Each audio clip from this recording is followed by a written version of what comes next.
informed now that we will record it. So if you agree, you can stay with us. If you are not agree, you have to go out. And it's the same with the protection of the picture. I think so that we will make a picture together. So if you don't want to be on this picture, just shut the camera off. Okay. So just a few words. I'm very happy to see you today. Welcome to the 4th edition of the European Civic Academy. As I understood you, do you hear me correctly? I just, yeah, okay, I see the faces, thank you. At the beginning, I want to share with you a few pieces of information about the Academy as such. Just to tell you that the European Civic Forum launched the Academy in 2016 to connect and to build bridges between civil society and academic agendas. We wanted to provide a space for civil society actors to discuss with the academics and to identify priorities and also possibilities for collaboration related to the role of civil society in enhancing civic and democratic spaces in Europe. And allow me to mention the 3 main objectives of the European Civic Academy. And the first is a map civil society needs in terms of research priorities.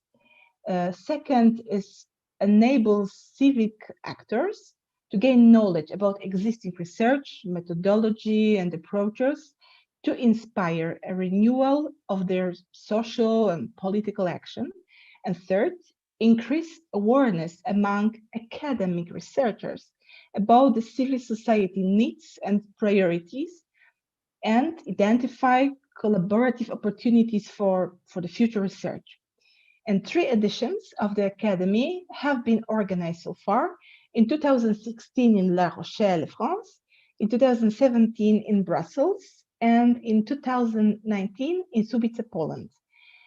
We did it, this thanks to the cooperation between the European Civic Forum, Civil Society Europe, and most recently, Solidar Foundation and Collegium Polonicum Foundation in Poland, an academic center established by the Adam Mickiewicz University in Poznań and the European University Wiedrina in Frankfurt-Oder. For this 4th edition, which would have been a 2-day event in normal times, we organized 3 online sessions. At the first session in March this year, we discussed how civic action could contribute to rebuild trust in democracy, in its tools, in popular participation. And we are really happy to see you in great numbers today. We hope today's meeting will inspire a great analyzing and discussions on crucial challenges we are facing today, and some tools on how to address them to build resilience and strengthen civil society. I'm very happy to be here with you. I invite now our Secretary General to introduce the program of the day and the first presentation. Sasha, the floor is yours. Thank you. Thank you very much, Carolina. Thank you all of you for being here today. And yes, let's start. As Carolina said, indeed, this year's Civic Academy, we discuss how to rebuild trust in democracy, or rather how to rebuild trust in the ability of our democracies to make all people feel part of the society, feel included and taken into account.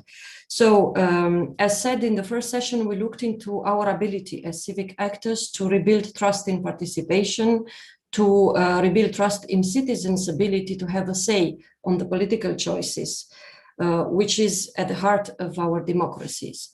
We also discussed how can we remobilize many popular sectors that unfortunately fell into the trap of reactionary forces, or which are often silent, disappointed or frustrated. But of course, this does not rely only on our capacities, and much depends on what happens in the sphere of politics and institutions, so from the local to the global level. And today we are here to discuss precisely this. What allies do we have out there? How our relations and dialogue with institutions is instrumental in mediating this trust.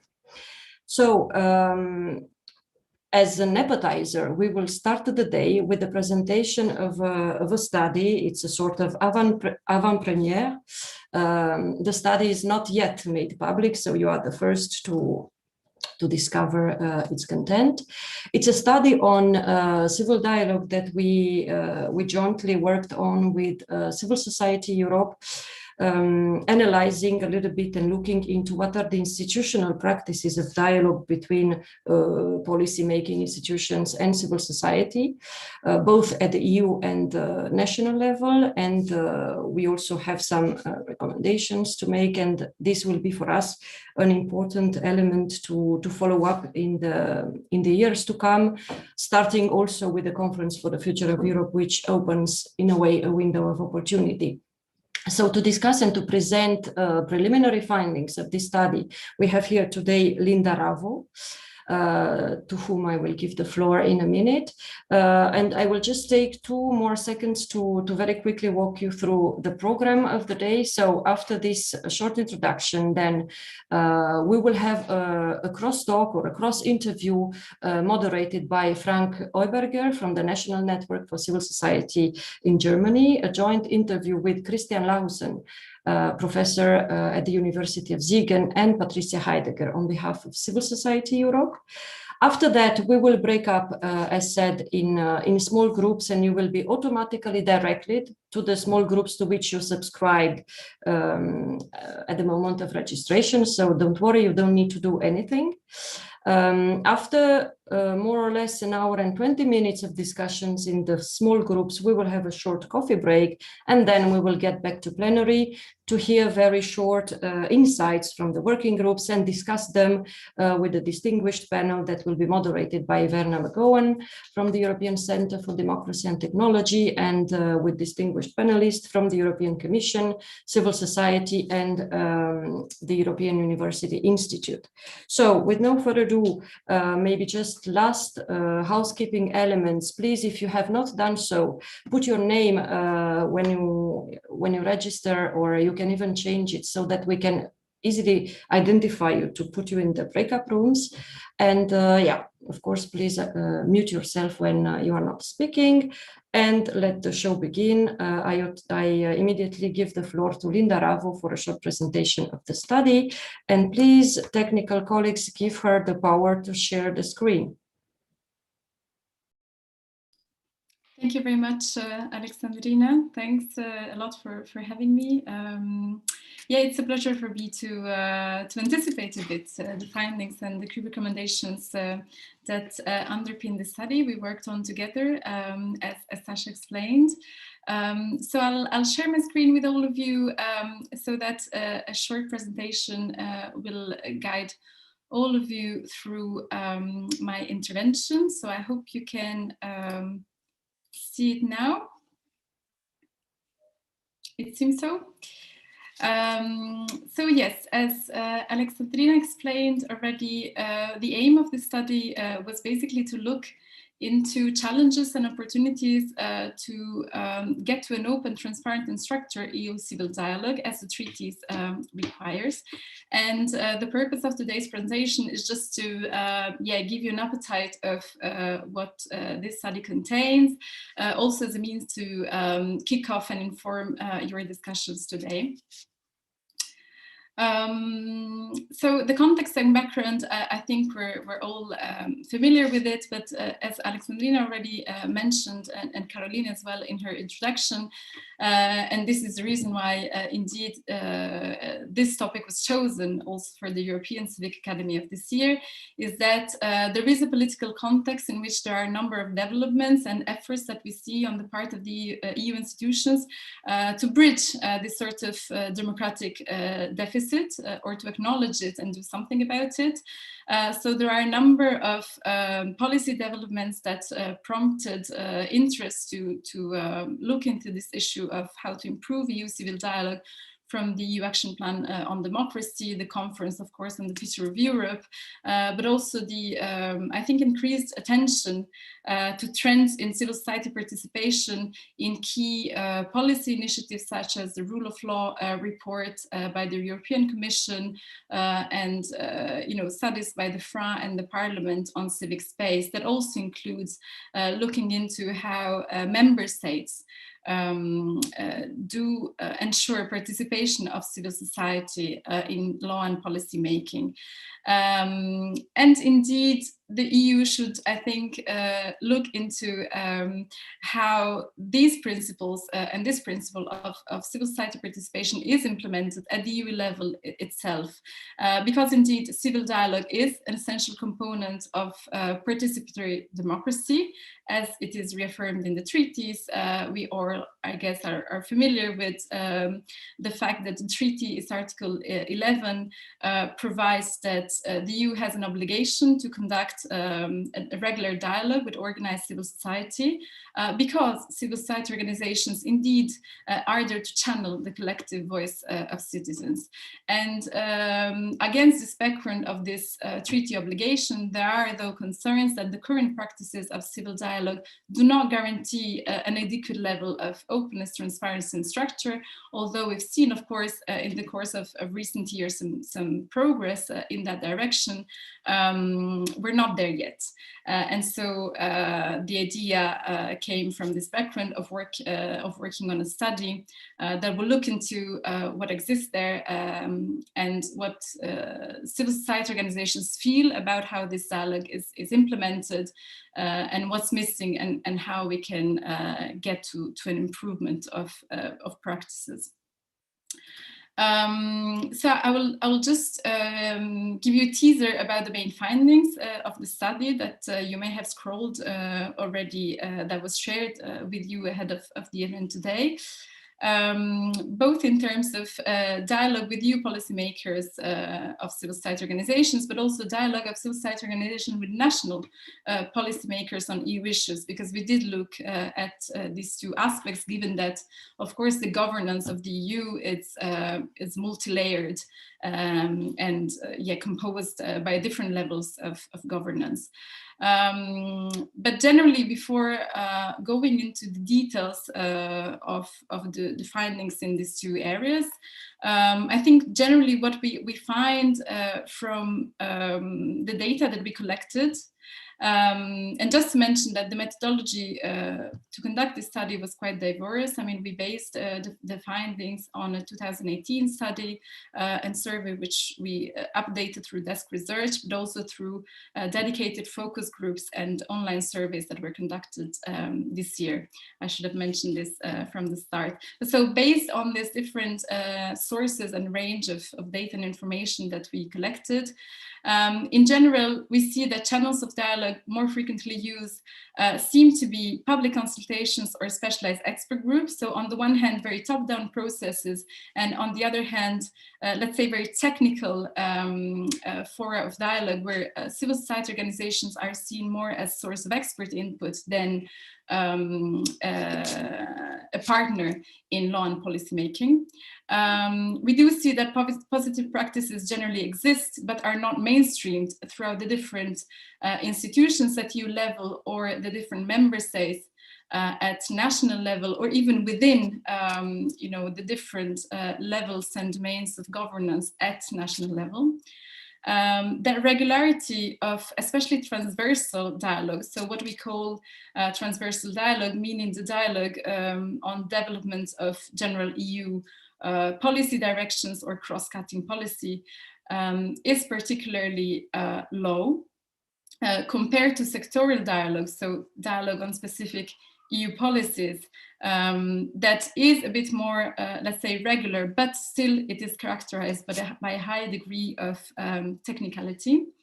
Another key finding is that the impact of both these two types of dialogue is generally rated by civil society organizations which are involved in it mild to low. So there is a frustration about how the effort to engage and be involved in this dialogue then leads to concrete results. And that a lack of structure, regularity, transparency, and inclusiveness are factors that negatively affect current practices of EU civil dialogue. We then went into the study into looking really at what are the issues on the one hand at EU level and on the other hand dialogue at national level. At EU level, it is clear that the absence of a proper framework, because in fact no specific overarching policy framework was ever to date put in place to implement this obligation of the treaties to have a regular dialogue with civil society. So this lack of an overarching policy framework leads to a lot of fragmentation. There is not even a definition or articulation of the concept of dialogue. So basically every EU institution and body has its own practices. And even when established practices exist, dialogue mainly occurs through top-down processes with rather low publicity, transparency, and responsiveness. Even data which struck us when conducting the study is the fact that, for example, 70% of the respondents to our to the 2018 survey that was carried out by Civil Society Europe, that we used as a basis, one of the sources of information for the study, rated as unsatisfactory, low, or very low the user friendliness of online consultation. So we see that this top-down processes, this general big public online consultations really bring a frustration in terms of whether the efforts is worth and there is really an impact, given that responsiveness of the institutions is very low. And one example that can be made is the public consultation on the rule of law review cycle by the Commission. I know this is something you also touch upon and discuss later today.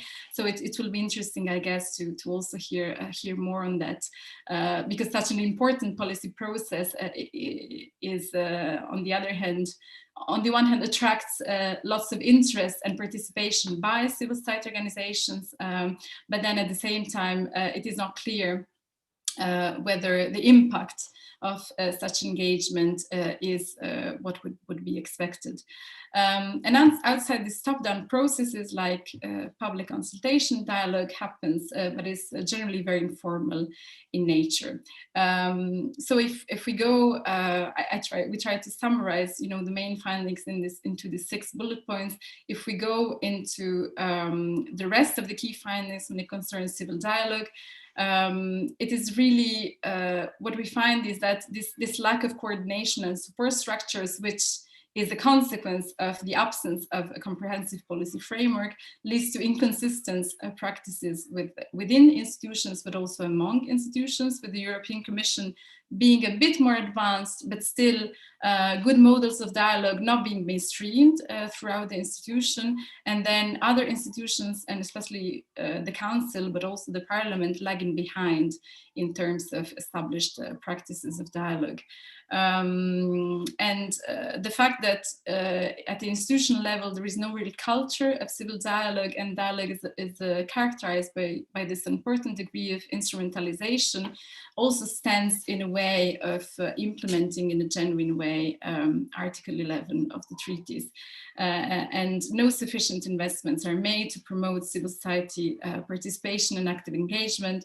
And here, we see that the Conference on the Future of Europe is somehow a case in point, or at least this is what civil society organizations that we interviewed felt, where indeed an effort was made, in fact, on the part of civil society to self-organize, to be a vocal actor, to contribute and shape these important processes, because this didn't really come proactively from the EU institutional side.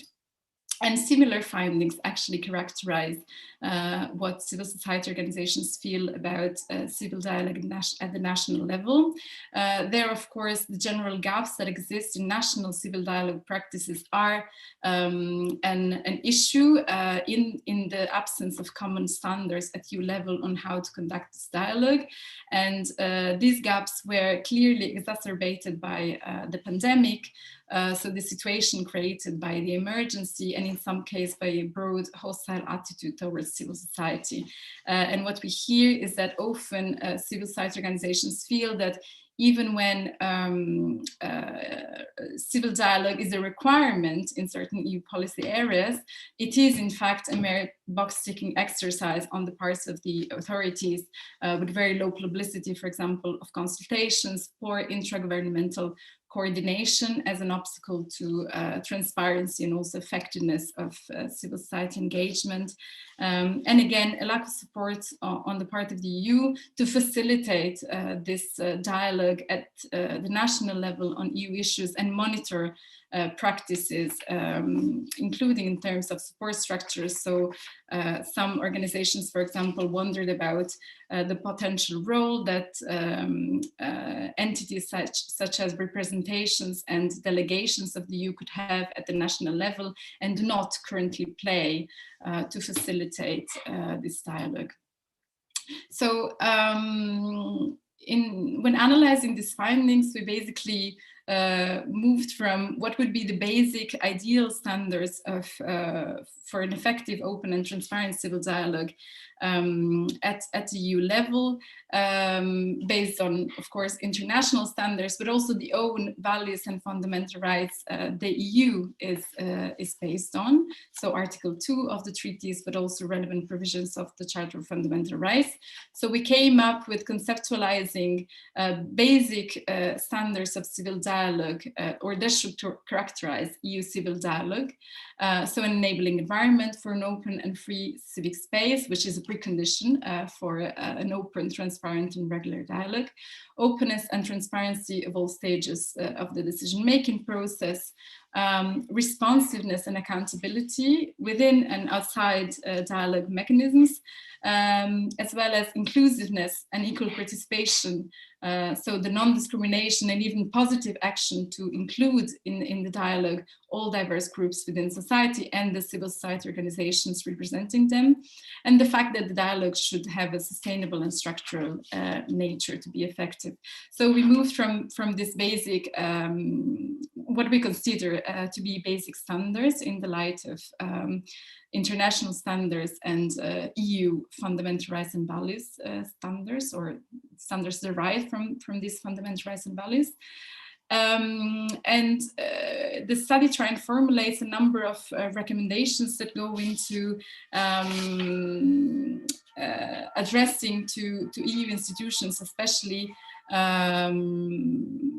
recommendations and ideas, even concrete ideas on how to get there. So how to get to an implementation of Article 11 of the treaty, which is satisfactory. So we identified 5 key points related to the basic standards that we conceptualized. One is the need to foster an enabling environment for civil society, which is a means to promote mutual engagement against the background of worrying trends of shrinking civic space, both at EU level at the national level. So monitoring the trends affecting civic space in a strategic and action-oriented way, but also making efforts to support civil society organizations, including through financial support, but also by filling the gaps of the regulatory framework. So, for example, one idea that the Parliament is already working on that we also picked up in the study is the idea of having a European statute for non-profit organizations, associations, and foundations, for example. The second key point that is the basis of our recommendations is the main one, which is the need for an interinstitutional agreement establishing an overarching policy framework on EU civil dialogue, which would need to set basic principles, standards and practices of civil dialogue at EU and national level that should be then operationalized through implementing guidelines at the different levels of governance, EU and national.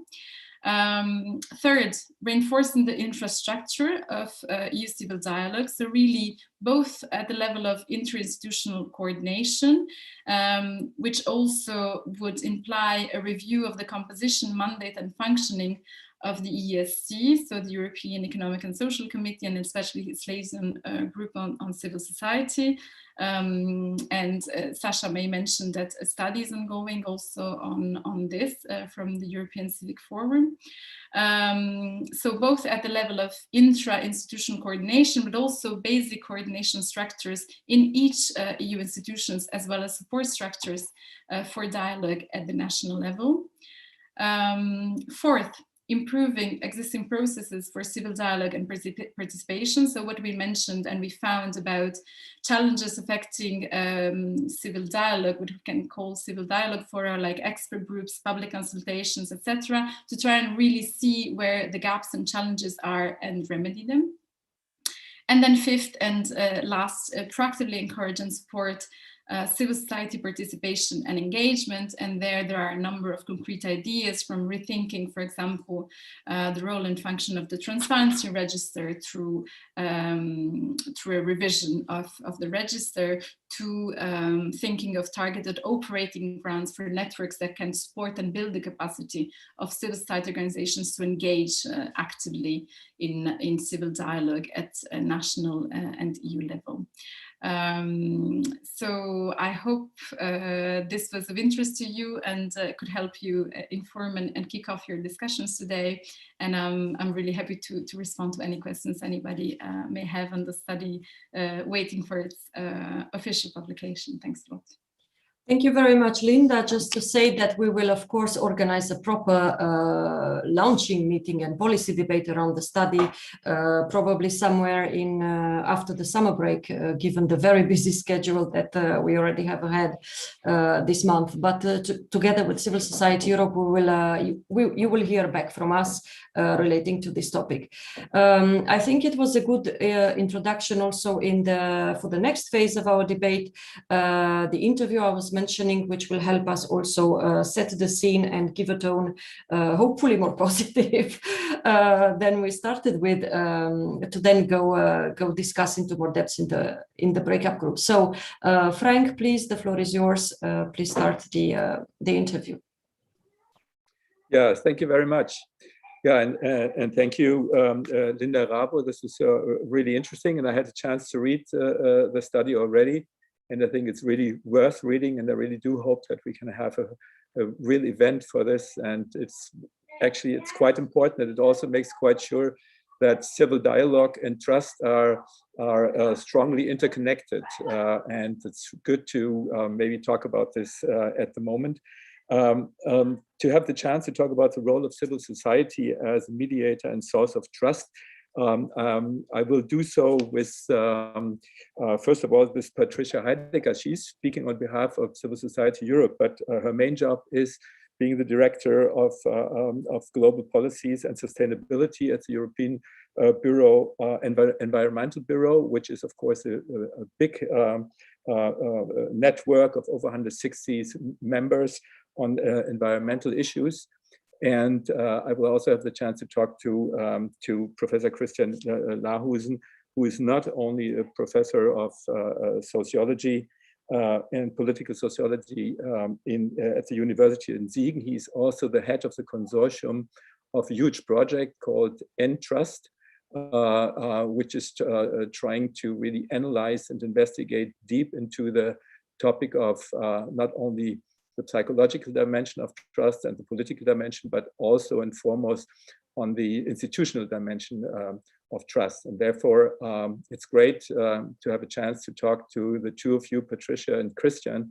And I hope it's okay if, in this case, I start with Christian and not with you, Patricia, because the trust topic is very much a new concern, Christian. So why do you think is trust in democracy of such importance, especially at the moment, and why we also took this as the overarching topic here of our European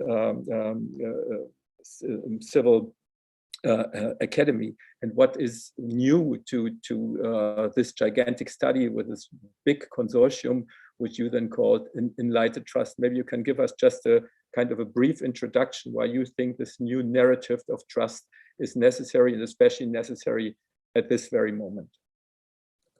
Yes, thanks a lot. Well, to come directly to the point, we indeed think that trust is an essential element of democracy, basically because it is about the relations between citizens and the elected governments. And we are living in times of crisis where basically everybody is complaining that there is a dwindling trust. So politicians do not trust citizens, that they conform to policies and lockdown measures, and citizens do not trust politicians, that they do take sensitive decisions. So this is indeed observation we all make in our daily lives. However, it would be too simple to say the problem is trust, because also autocratic systems are interested in trust. So the interesting thing is that democracies basically tolerate mistrust, and they often even encourage mistrust. Just to highlight a point that is one of the findings of the year-long research on trust is there are different levels of trust. So democracies encourage mistrust in elected personnel, because that's basically the idea of elections. We want to see how good politicians are, and if we do not trust them, we simply elect somebody else. So if you like, mistrust is a democratic principle, if you want.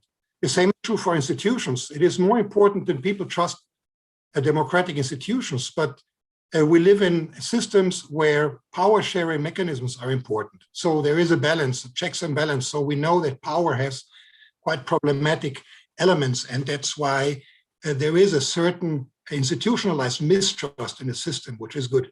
Now, the only problem is when people start to mistrust the democratic system, then we have a problem. So you see, there are areas where trust is essential. So basically trusting the democratic system. And there are areas where maybe mistrust is tolerated, even encouraged. And now the interesting thing is what is happening in the crisis, in the current crisis. I think one of the things we all see is that mistrust in the personnel is quite diffused, and not only amongst populist movements, right-wing movements, but basically in all people actively engaged in politics. And there might be spillovers in increasing mistrust in institutions, which in itself is not a problem, because maybe after the end of the lockdown measures, we have to recalibrate the role of institutions in democracy, and we have to think about representative or plebiscitary elements in democracy. So crisis may open a more critical re-elaboration of how our democratic institutions are working. But for sure, there might be a risk that the growing mistrust in politics might spill over into an open distrust in democratic systems. And I think this is indeed a quite considerable risk that we should all take into considerations. And this is one of the narratives and problems we want to be analyzing through within this research consortium, which, by the way, is financed by the EU. So okay. It's a strong relation to EU. So there's basic mistrust in the EU institutions. So Christian, what you're saying is that it's not a question of more or less trust, but that trust and mistrust are two things of the same coin, two sides of the same coin. This is one basic thing you probably find out, or what is part of your let's say approach. And then the other thing is democracy may be in danger when there is not, let's say, limited parts of trust within the democratic system, but if systemic trust is becoming overburdened, then we are in real danger. So do you see us at the moment that a systemic mistrust is strongly on the rise? Well, we see that because they are indeed populist right-wing movements who more offensively mobilize against not only elected governments and the parliamentary or representative forms of democracy, but also they raise the mistrust in the ability of democracies of problem solving. So there is indeed a debate, a public debate going on, and not necessarily in the middle of the public sphere and within organized civil society, but these are voices that need to be taken into consideration quite clearly. However, indeed, a solution cannot be of going back to unconditional trust in institutions and in politicians and in governments, and that's why we propose to speak about a narrative that orients itself towards enlightened trust. So skeptical, critical trust. So it's engaged in critical citizens calibrating basically trust and mistrust into politics. So aren't NGOs, civil society organizations, aren't they actually the source of enlightened trust? I mean, they are almost by definition not only mediators to the ordinary people on one hand and to, let's say, the institutions on the other hand, but they are not also in a way constituted by the understanding that they to a certain extent trust, but by definition also to a big understanding mistrust the institution, because this is probably what brought them into being in the first place, that they encountered some mismanagement, some problems, some crises from which they anyway started in the first place. So aren't they not only a good mediator of trust, but also maybe a good source in terms of being maybe even a school of trust and mistrust? Would you say so?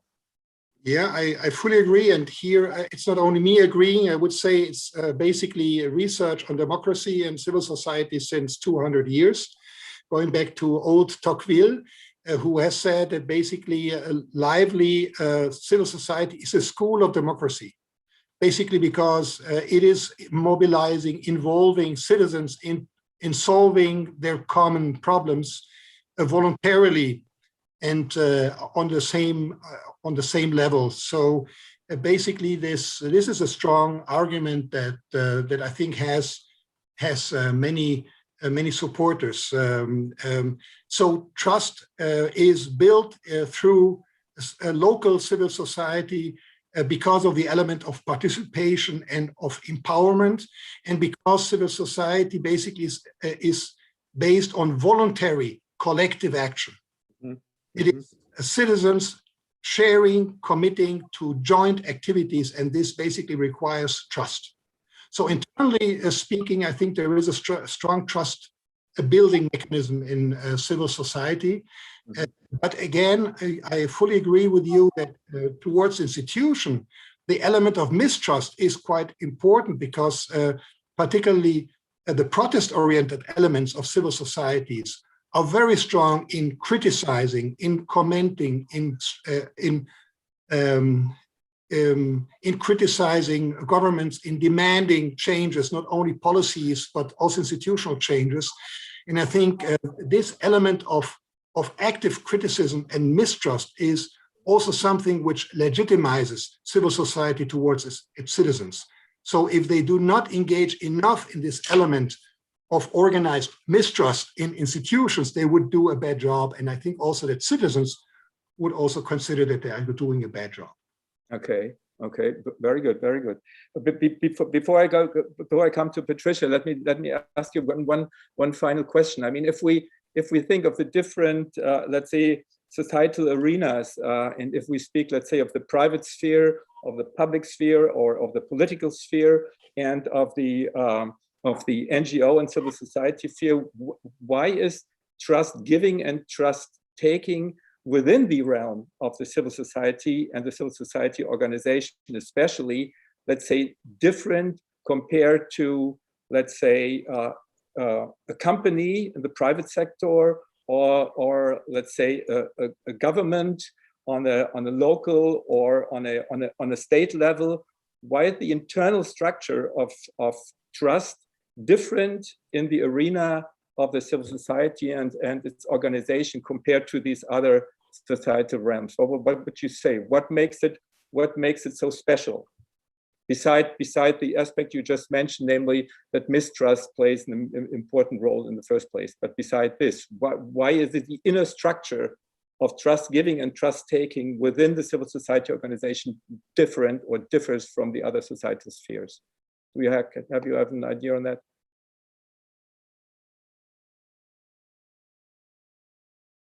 Christian?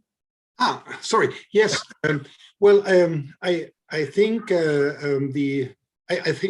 thought you were asking Patricia to answer. No. I was going to ask her, but in a way to finish the topic of trust a little bit before I then go to her. I just wanted to. Yeah. Well, there again, I would say that this is indeed essential, and that's what I basically refer to the voluntary aspect of civil society engagement. And the participatory empowerment element of civic engagement, which I think is the main dividing line to economic enterprises or political institutions, because here the incentives are others.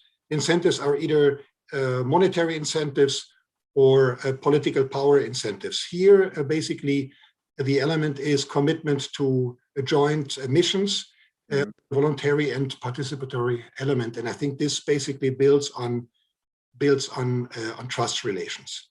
Now, I would like to highlight that, however, this does not mean that civil societies are per se only promoters of trust among citizens. We have to be careful to romanticize the role of civil society, because there are limits to trust building also within the sphere of civil society. And I just want to name very briefly a couple of keynotes that might be relevant. Sectarianism. There are ideological divisions within civil society, and ideological divisions are basically attached to mistrust between different groups of friends in civil society. Institutionalization, the formalization, the professionalization of civil societies leads to a fact where organizations compete for resources. And this might increase mistrust between staff of different organizations. And this is known also by the analysis of organized civil society. There is something called a competitive competition in the good sense, but maybe there is also fragmented competition. What about the dark side? What about the dark side? What about the dark side of civil society? I would like to add one: cooptation. The more civil society organizations become involved in policymaking and civil dialogue, the more they might be perceived by their members as part of the system. There is maybe a trade-off between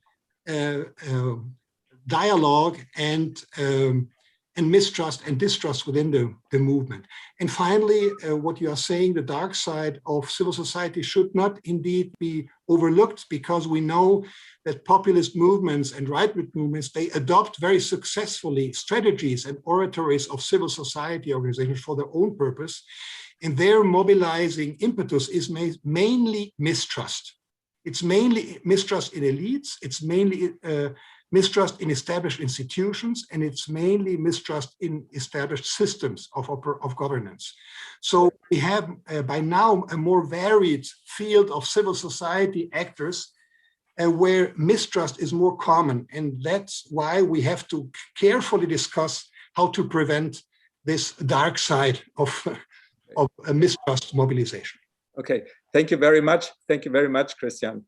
Although maybe also it's your wife, because you are now Stephanie Lahusen, but I think you are still Christian, if I'm not all that wrong. Patricia, I don't see you. Where are you? I'm here. Hello. Oh, you are there. So you are on the second screen. I'm sorry. So I think you heard and you listened, and I hope it was not unpolite to you, but I think we agreed upon taking Christian first. Well, we heard from Linda Ravo that a well-functioning civil dialogue would enhance EU's democratic legitimacy and trust in institutions, but we still endeavor that a civil dialogue on eye level is still rare. You are quite often with your institutions you're working with and your network, you are negotiating things with EU government or with EU officials. So what's your experience on civil dialogue, especially on this what she called a transversal dialogue, which is rated very low in the survey. So what's your experience on this? Yeah, hello everybody, and thank you, Frank. I would like to maybe start off by kind of focusing on 3 points, also kind of making a bit the connection to what Christian has already said. So first on that question of trust and mistrust and enlightened trust. Well, we're all aware of the fact that we as civil society and NGOs, we generally receive higher levels of trust than the political institutions from citizens. They kind of entrust us, citizens entrust us with a quite high degree of trust. And I think there's, from the perspective of the institutions, I think there's another quite interesting thing to it, is that if we look at European civil society at large, I mean, of course, we're diverse, but let's say if we look at the large civil society networks active in EU level policymaking, including my own organization, the EB, we're essentially all pro-European organizations. So we very often explain to our own constituencies why European solutions or regional solutions, joint solutions, whether that's about protecting the environment or ensuring social justice, why these European solutions are so important. So we don't just kind of build trust in that European democracy or its institutions, we kind of build trust in that kind of in the added value of regional integration. So I think what you've described before, I think is quite interesting, this interplay between trust and mistrust. So of course, I guess from our own kind of self-identification, our key role is to bring the concerns of millions of citizens to the policymakers and to represent issues of broader or more general concern, such as not breathing toxic air, or such as the need for better social protection, and to balance out more specific, often profit-driven interest, and to balance that out. But at the same time, while we're basically coming in with that healthy mistrust, we also come in with a trust at the end of the day as pro-European organizations. And that in a way should also translate into a better defined role for us in that European democracy, which we've heard in the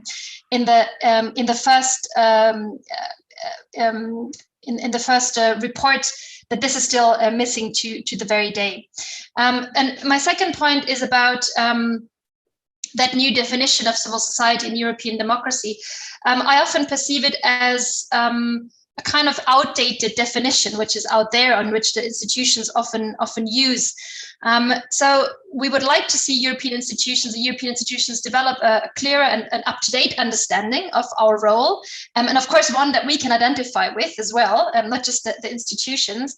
And when I say that, I see that the institutions are often stuck with kind of an old-fashioned idea of civil society. I mean things like that there's still that understanding that civil society is mostly about service provision. We're here to help the poor, the destitute, and to protect the environment, but it's not necessarily that we're here to shape policies, that we have millions of citizens behind us, and that we have a right to sit at the table. There's often that kind of old-fashioned perception that dialogue with civil society is mostly about social dialogue. I mean, there's nothing wrong with social dialogue, but civil society is much broader than social dialogue. And often we still see privileged access for business stakeholders or trade unions, but all the other constituencies are regularly left out. We had this discussion just now around who gets a seat at the table in the conference on the future of Europe, and where's the space for organized civil society. Yeah. And then there's also a tendency sometimes to replace organized civil society with ad hoc citizens' participation. So citizens' participation is of course essential, but you can't replace one thing with the other. And there's still this kind of tendency to sometimes replace one thing with the other, depending on what's more convenient. So I think all of these are reasons why we need that clear recognition of our role, and that, a clearer definition.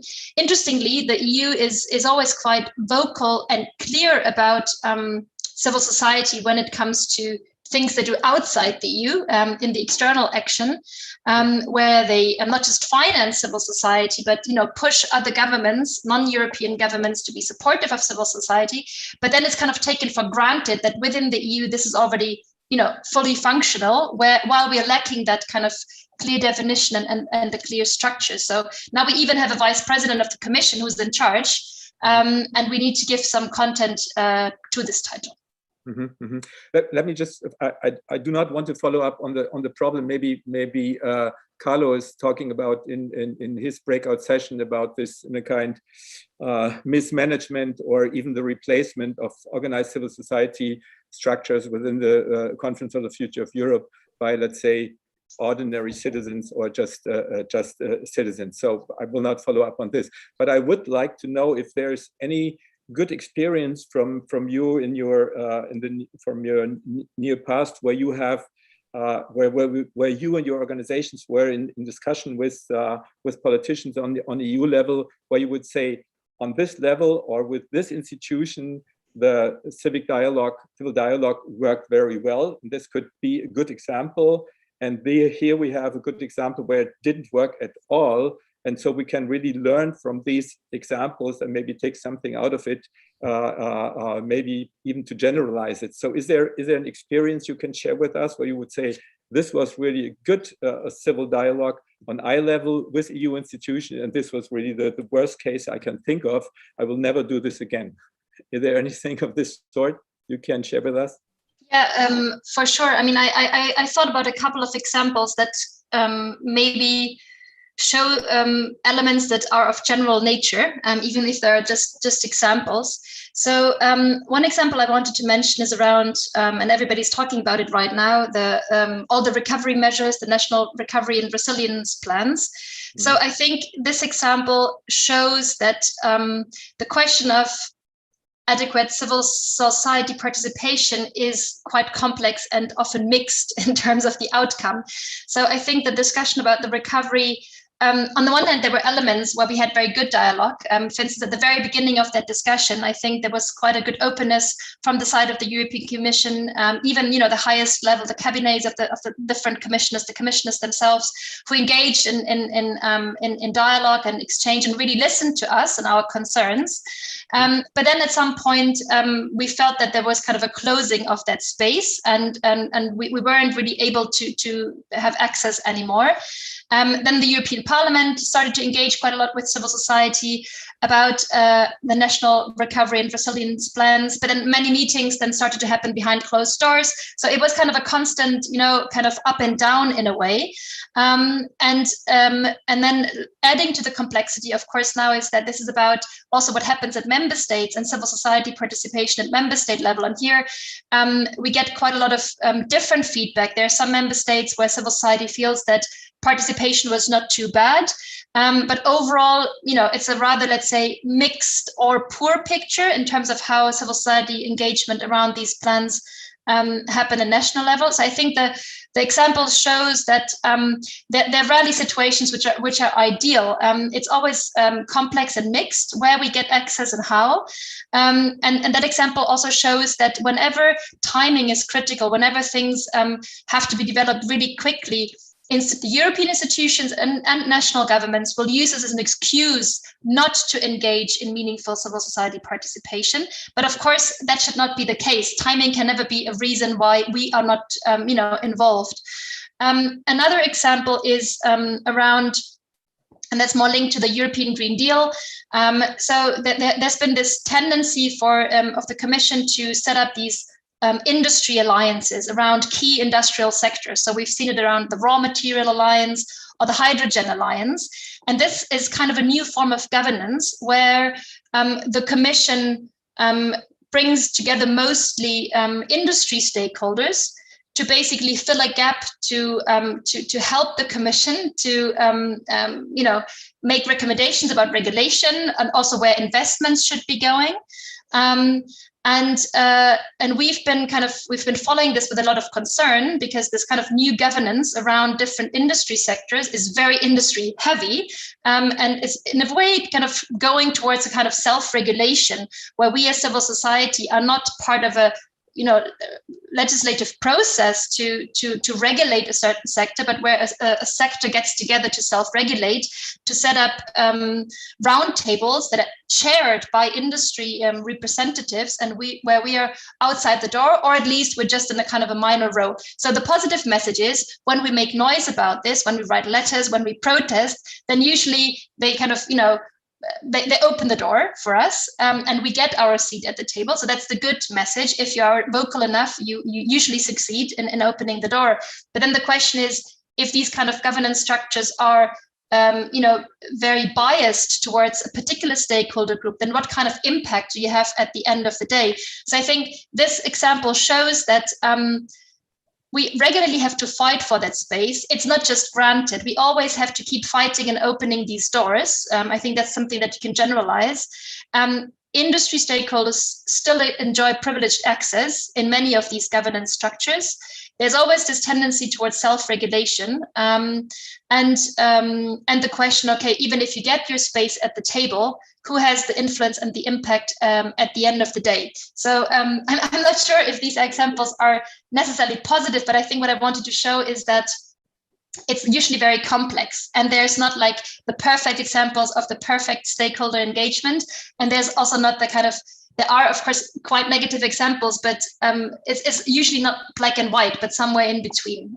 Okay, Patricia, thank you very much, and also thank you, Christian. We are already 10 minutes over time. I think this was a very good let's dive into the theoretical frame of trust and civil dialogue, and also into the practical world of civil dialogue. So thank you very much, the two of you. I hope that this maybe gives some background inspiration for the breakout groups. And yeah, I have to give it back to Alexandrina. So thanks a lot, the two of you. Thank you very much. Indeed, now is the time to break the circle and to have the chance to debate in a more participatory way also. So we hope that everybody will get the chance to get involved in the discussions. You will be, as I said, automatically put into the rooms of the breaking groups. We are 10 minutes behind the schedule, so we will then have the breakup groups from now from 4 until 5:20. Then coffee break from 5:20 until 5:30, when we will get back in plenary, and so hopefully we will only have 10-15 minutes of delay in the end. Thank you very much for bearing with us, and see you in the working groups.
So I guess that we all got back to the plenary room, but now it's time for a coffee break, actually. Yes or no, colleagues? Yes. Let's take. Yes, sorry, the breakup group closed 1 minute earlier. That's why we were brought all into the plenary session.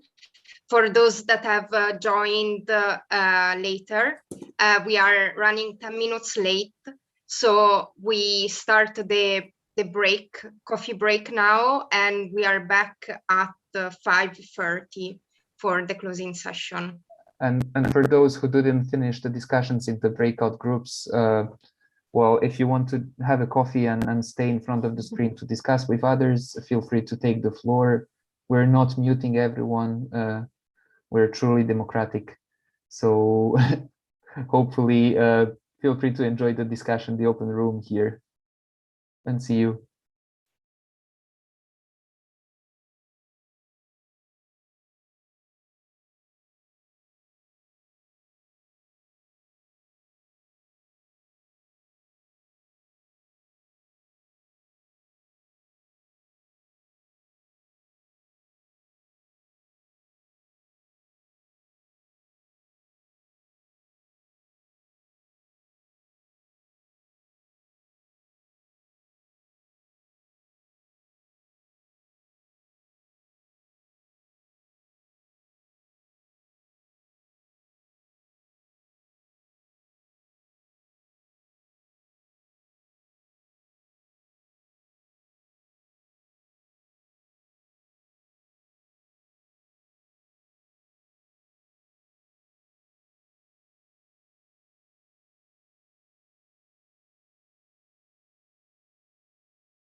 economies and democracies, placing our lives on hold and exposing our human, social, and ecological vulnerabilities. But we learned through suffering and fear that no one is safe until everyone is safe. Civic organizations and citizens stepped up to make sure no one is left behind, putting solidarity at the heart of the response to the crisis and defending justice at all costs. Our common struggles inspired and democracies, placing our lives on resistance at a safe distance. We saw solidarity from women refugees who made masks for those who needed them, and migrants self-organizing to distribute food and humanitarian packages to those in need. Civic organizations. We had protesters on bicycles resisting against governments abusing the pandemic to restrict freedoms, and citizens calling for more solidarity in trying times. We witnessed economies and democracies, placing our lives on resistance at a safe united. Domestic and care workers demanding state support and masks who needed them, and NGOs migrants self-funding that keeps the civil sector afloat during the crisis. Civic organizations. We had protesters on bicycles had been resisting against protests in solidarity with Polish women by climate citizens calling for more Black Lives Matter movement. We witnessed economies and democracies, placing our lives on resistance at a safe united. Domestic and care workers demanding state.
Hello, I see Verna in the screen. I assume that we can consider the coffee break ended, or you can continue drink coffee and eating sweets while talking.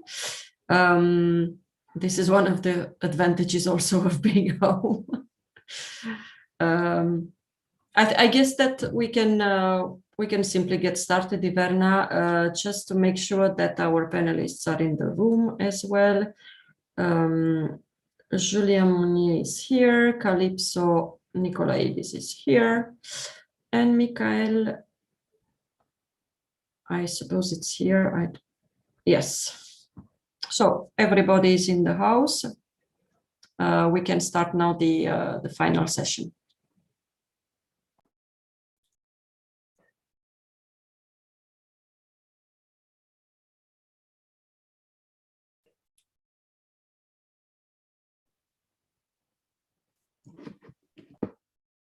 Okay. Good afternoon, everybody, and welcome to our closing session this evening. My name is Iverna McGann. I am Secretary General of the Centre for Democracy and Technology, which is a not-for-profit advocacy and law organisation that looks at issues like civic space, but as it relates to the online sphere, so online content and dialogue. And I'm delighted to chair this closing session today. So as you will know, we've just been in breakout groups. So what we're going to do today is, first of all, hear back from our rapporteurs of each of those groups. I will remind our rapporteurs that the idea is not to give us a blow-by-blow account of everything that's happened, but rather just to give us a summary of some of the key reflections and findings from your group discussion, and you will have about 2 minutes each to give that discussion. And then we'll have, a quick reaction and analysis to those before we welcome our high-level panel of discussants to talk about some of the feedback from those discussions today. So to kick us off, first of all, from our first session, I understand we have Veronica Mora to feedback from our first session. Veronica, over to you.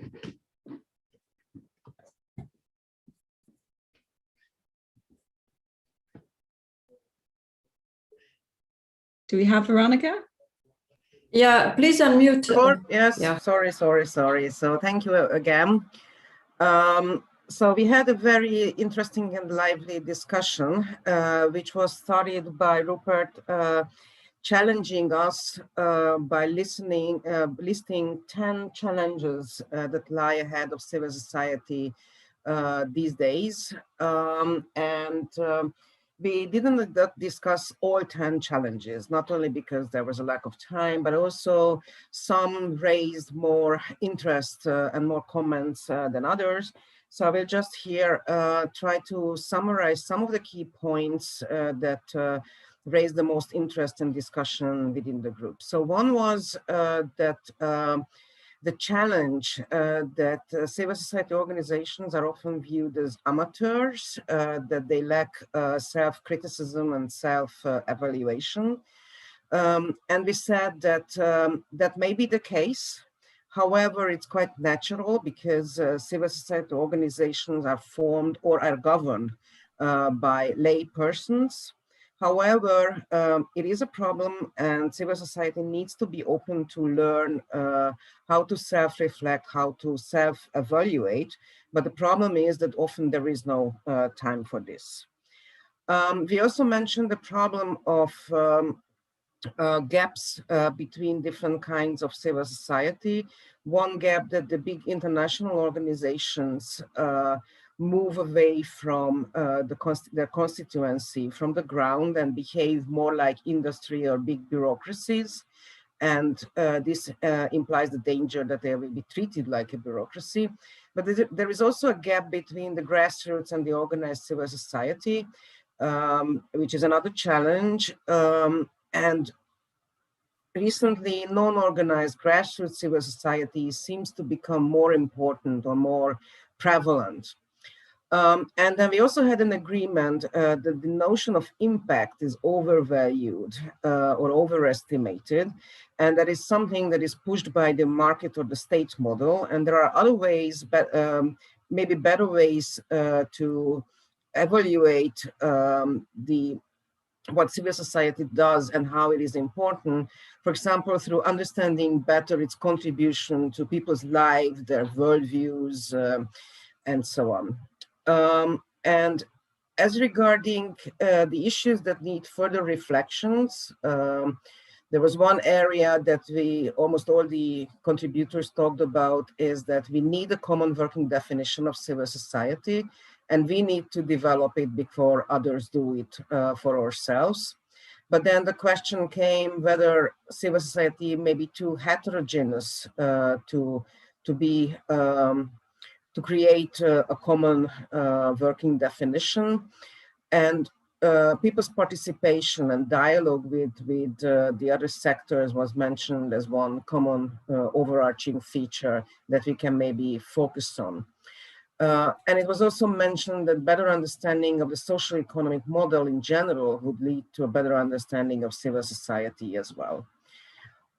Maybe I missed points from the very rich discussion. I asked people from the group to add or to debate, but these were the ones that I noted down. Thank you.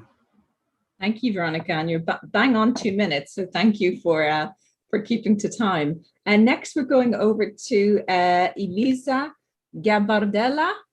Please, over to you, Elisa, to feedback from your session. Thank you. A breakout room focused on civil society in the European decision-making, and particularly on the role that the Conference for the Future of Europe can play in this regard. So again, of course, the presentation by Professor Carlo Ruzza was filled with plenty of equally insightful remarks. However, I will just report the main ones, or the ones that were discussed the most, I would say, during the breakout session. So these are, first of all, that an ecology of associations would be needed and to be pursued, but it is hard to pursue that although it would be beneficial to both European civil society and the European Union. With ecology of associations, we mean a way to bridge the gaps between more and less institutionalized civil society organizations, but also legal expertise and so on, so to create a critical mass. Secondly, the idea was quite shared that the Conference on the Future of Europe is such a confusing process that it can eventually lead to positive results, meaning that it could lead to innovative results that it's hard to expect and foresee right now because of the complexity of the process, as well as the fact that the conference as such points to individual insights and inputs rather than involving civil society organizations as such. However, possibilities and opportunities for civil society organizations should arise from the process, hopefully. Thirdly, there is the idea was shared that civil society should be seen as part of input legitimacy and not only given legitimacy for the output in the policy-making process, because civil society represents those who are exactly not reached out by the European institutions more often. And finally, and the idea that participants would like to see debated the most in this concluding session is that European institutions are not ready to accept dissent and criticism, and do see civil society organizations as a way to magnify the pro-European narrative rather than a way to improve the policy-making process. So, of course, I'm happy to elaborate more on all the ideas, but this is it in a nutshell. Thank you so much, Elisa. That's perfect. Now we're going on to Gaia Romeos, please, from the third session. Over to you. And my apologies if I'm mispronouncing anybody's name. Please let me know. Oh, you pronounced mine very well. Thank you. Yeah, so I participate to a discussion about municipalism. We had a presentation by Ms. Elizabeth Dow, who's the research director of Movement Utopia and Common Policy, and then we had a discussion. So I'll just go very fast through 3 points. The one is, so what is municipalism at first? So it's a local governance trend, relying on grassroots civic mobilization and putting people and the common good at the center of policy. So meaning, how can local municipal movement change the policy? Why is it interesting? Because it's a very interesting lab to rebuild trust among citizens and politics. It can bring many innovations, for example, building political ethics, for example, producing ethic contracts among the population and those who govern them, or the patriarchized politics, which means only not including more women, but also rethinking what is power, how power should be used, how power can be more cooperative, more solidary. Or else, for example, of course, it's easier to try more ambitious policies on a local scale, on a municipal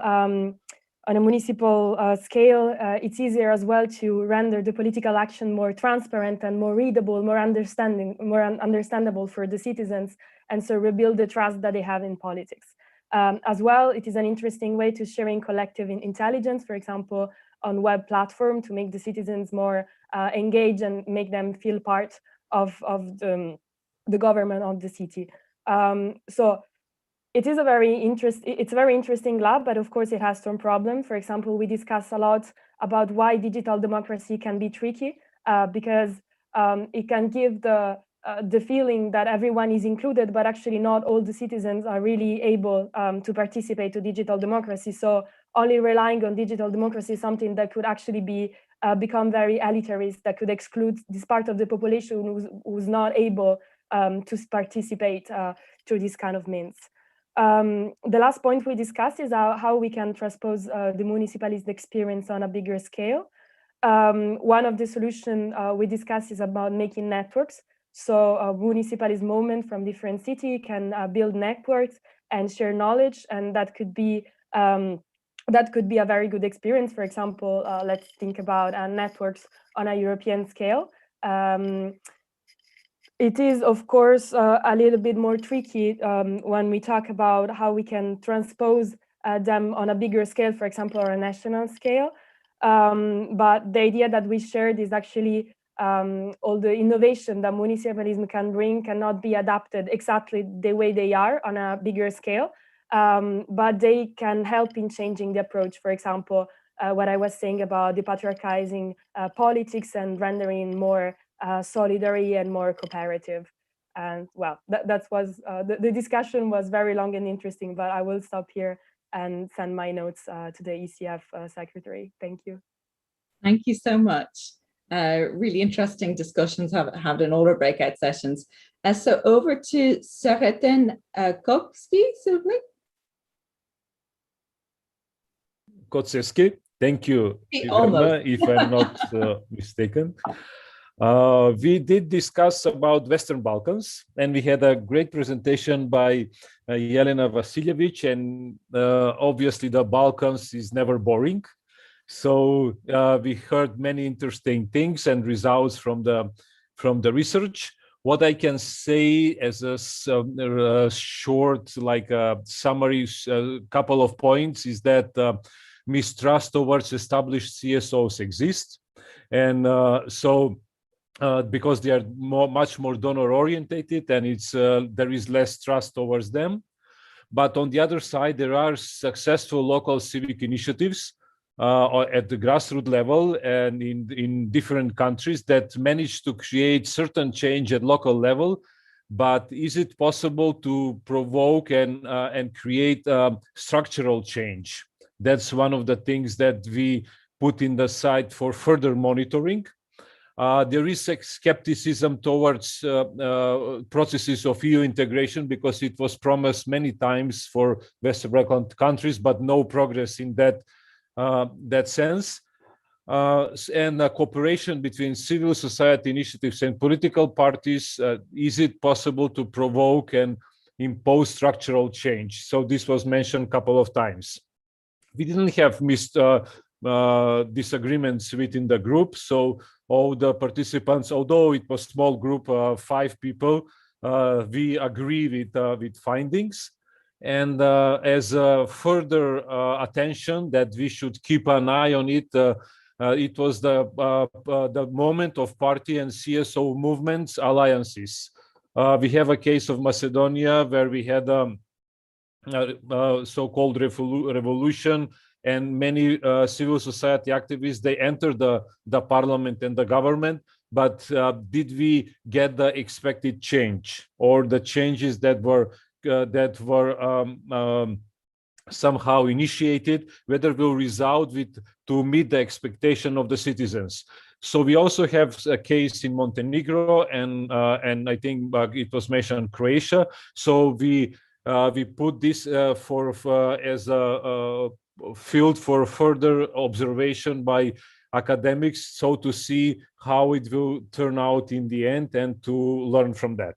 So that was from our group. Thank you. Thank you very much. And indeed, yes, it's that I was in for part of that session as well. And at least it's this constant question in civil society about, on one hand, you want more direct representation through political processes, but sometimes the political processes themselves can kind of corrupt the initial intentions. And how do we get really representative democracy is a question I know we all have to the forefront of our minds. And so for our final session today to hear back from, we're handing over now to Blaženka Secka. Blaženka Secka. Yes. But you got it. So the last group was about building civil society legitimacy and what are effective strategies and narratives. Saskia shared her beautiful research with us, which really resonated with all the group, and we had a rich conversation in exchanging our experiences and how the strategies worked for us, what worked and what didn't work. We agreed that so many multiple strategies exist, and that the attacks on civil society and shrinking civic space is here to stay. It's not going to go away. So we need to think about the narrative and why, what is driving the force behind certain attacks, and then to try to combine the strategies and think how those attacks are organized in order to give a proper response.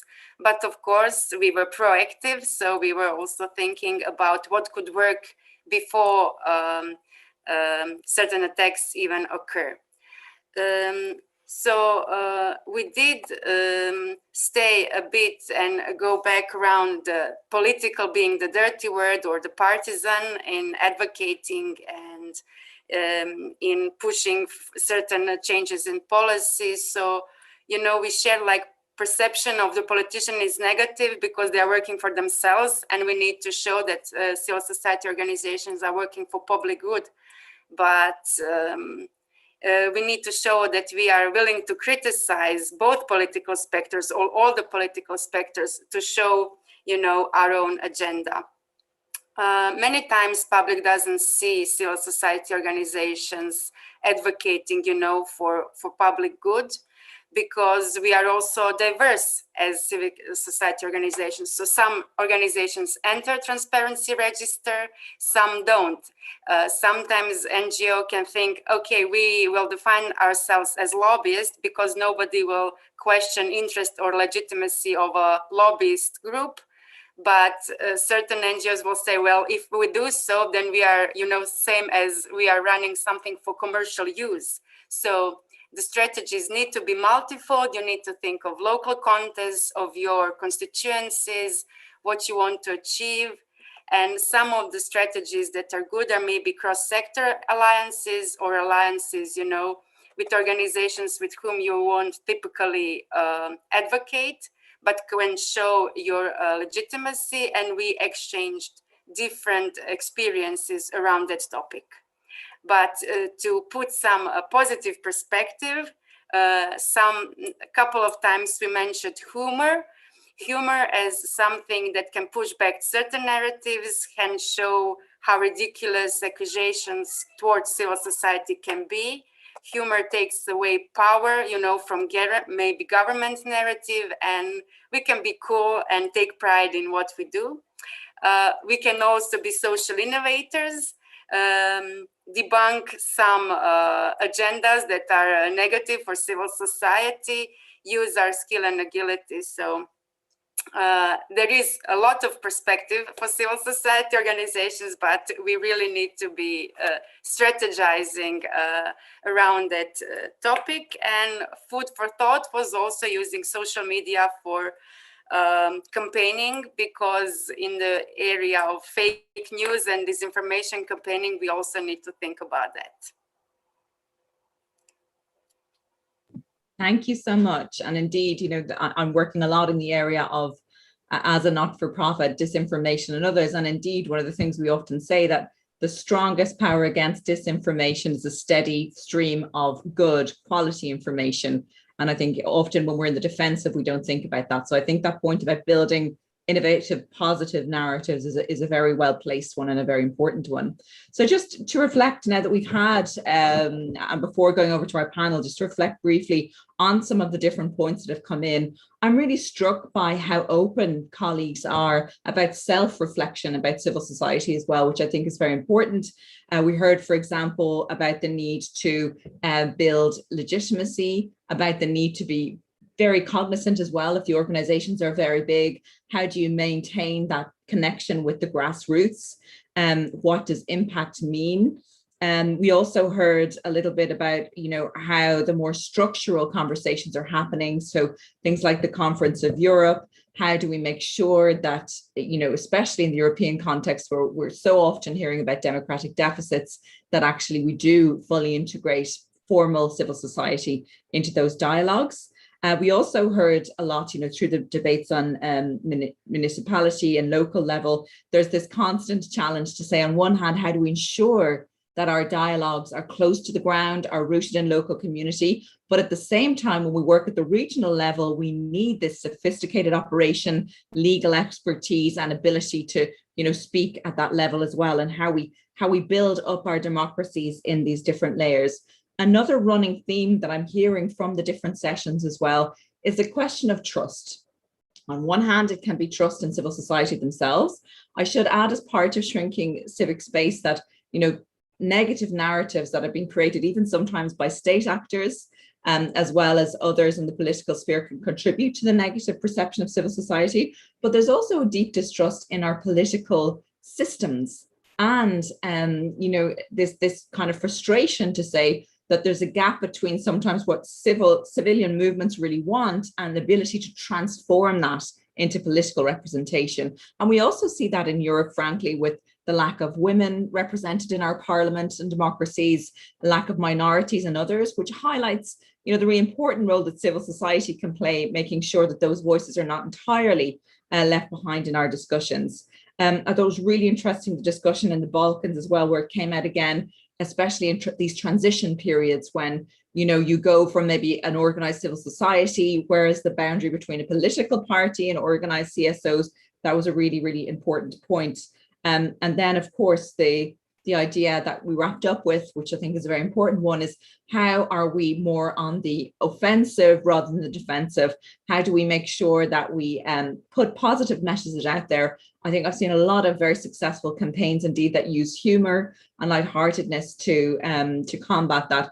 And then also, you know, I think it was really interesting, as I said, to hear this real need for deeper reflection as we, you know, are entering a new digital era where things are changing, to have that. So a lot of really interesting discussion. And we're going to go on to our panel discussion now, but I'd really like to keep those, both rapporteurs and those in the sessions, because I think these themes are going to come back up again. It'll be great to have a bit of dialogue on that.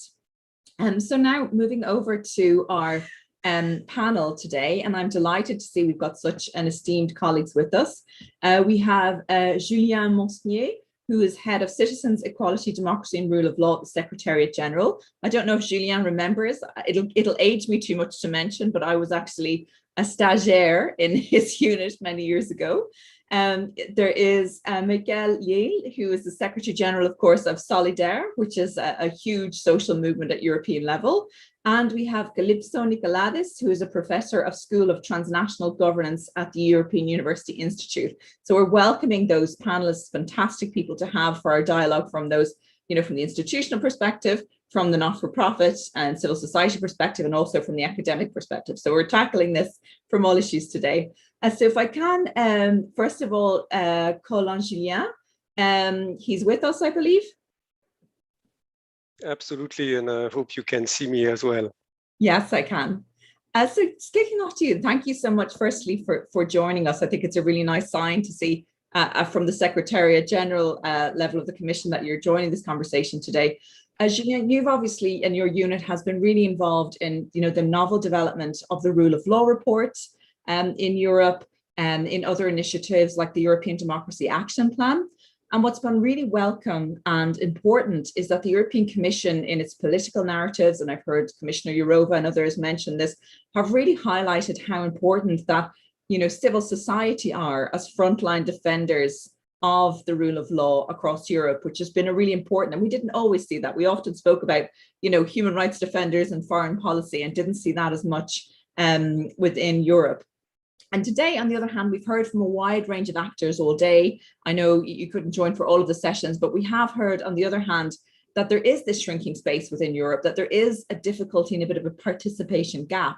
So, you know, we've seen a lot of progress at European level, but I'd be really interested to hear from you, from your perspective, given the discussions today. What's the thinking from the European Commission on this topic going forward? And can we imagine more formalized structures or different approaches? Really interested to hear from you what the European Commission thinking is on that.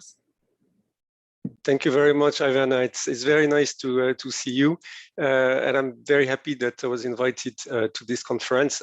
I'm sorry I couldn't attend all the sessions, but I heard the resumes that were very interesting, and likewise very happy that you shared with me the study that you made, that I've also shared with other colleagues in the Secretariat General, because it's containing a lot of interesting reflection, lots of interesting information. I can also say it's containing some criticism that we are always happy to reflect upon. Here, I can guarantee you. It's also a very vast topic, so I will certainly not claim that I have, the full picture or understanding of all the different strands that there are in the Commission. But I can definitely share with you at least my experience in the rule of law area and in the making of the European Democracy Action Plan, and how we see really our relations and the roles of the civil society in this work. To start with the rule of law, for us, the civil society are an absolutely essential partner.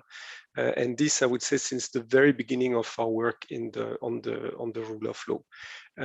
When we are preparing the rule of law reports, now we are going virtually, unfortunately now, but before in the old days in some member states, we are also going physically. One of the sources of information that we need to have is the civil society.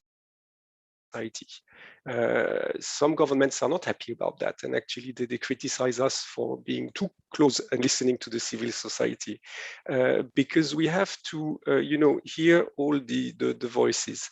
It is very difficult otherwise for us to make up our mind on the situation in a member state if we only have one source of information. So we use all the sources of information possible, and that is also the civil society. And as you say, a lot of the organization are really doing, frontline work. I've met, with very small NGOs in the countryside fighting against local issues of corruption. I've met also with people who used transparency legislation to also scrutinize public procurement. So this work is absolutely essential, and that's why if you allow me in our work on the rule of law, the civil society for us is both at the table and on the menu. At the table because we are extremely interested to have their views, and that goes of course for the local organization, but that goes also for the umbrella organization. I mean, if you see our work, we are also relying a lot on studies by, I don't know, Transparency International, Reporters Sans Frontières, and so on, as much as we are also relying on what we are hearing on the ground, and the contact also that are spontaneous. So it goes really both ways. And when I say on the menu, well, you mentioned the shrinking space. You mentioned also in some panel, I understand the threats or the pressure, and here. If you excuse the expression, the civil society is often the canary in the mine. So if things are really going bad in terms of rule of law, if they are degrading, civil society as well as human rights defender, independent journalists are often the first who are threatened, the first who are where authorities might want to silence them. And this is why you see that in our rule of law report, we are looking basically across the board in all the member states at judicial system, at the fight against corruption, at media freedom and pluralism, but also at checks and balance. And amongst the checks and balance, you will find precisely some of the key elements where the civil society can operate.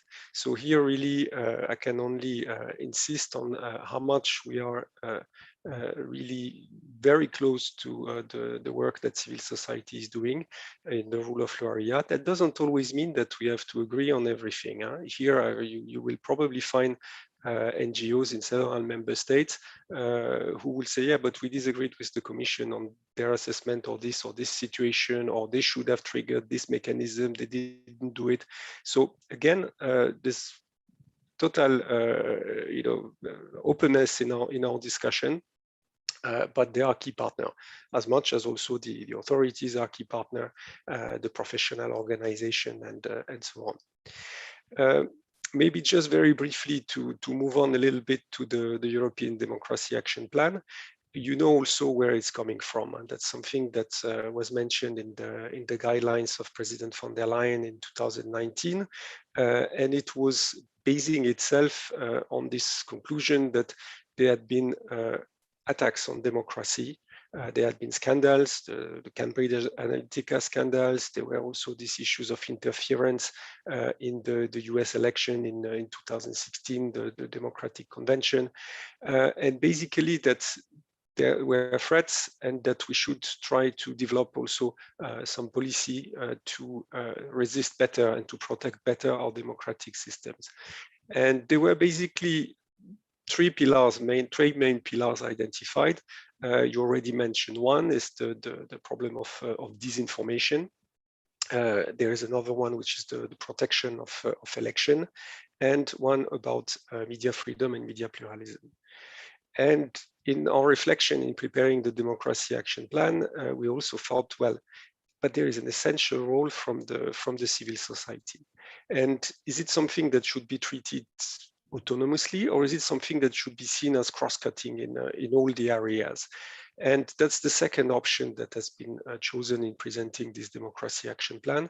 So you will see when you go through it that basically we see a role for the civil society in developing the resilience of the electoral system. That's because some of you are really in direct touch with the citizens, are also the one who can campaign, invite people, motivate people to be part of the democratic debate. And here, essentially, what's in the Democracy Action Plan is support through various programs, and also, of course, a mention that you've developed earlier on of what could come out of the Conference on the Future of Europe, which is something, of course, that has taken a lot of space in the reflection of the Commission. And of course, started a bit late because of the pandemic, but that we will be looking at extremely closely.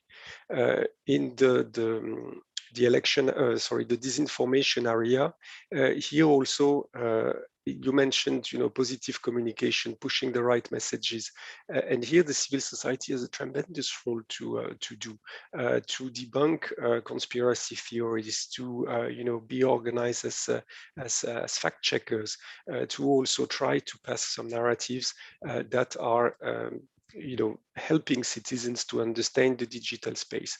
Here also, I want to be clear from our side in the Commission's approach on disinformation. What we do not want is to be, ministries of truth, a ministry of truth. Absolutely not. Here, really, what we are aiming at is fighting disinformation. So really misleading narratives that are lying, that are trying to push the opinion in one direction in a completely untransparent way. That means, of course, that we are, on the other end, open to all opinions, and that they can be also divergent opinions. So we wouldn't see, our relation with the civil society in this area as just relay to push our own narrative. The narrative can be different, but that's a different story if you disagree or if it's disinformation. And finally, because I've been speaking a bit too long already, in the area of media freedom and media pluralism, here there is one proposal that we intend to table towards the end of the year, and which is very important, is on protection against strategic lawsuits against public participation. And here you will see that the scope is about journalists, but not only about journalists. That can also be something that affects the civil society, because we've really seen it in practice in our work on the rule of law, how they can also be intimidated in some situation by lawsuit or by other practices. So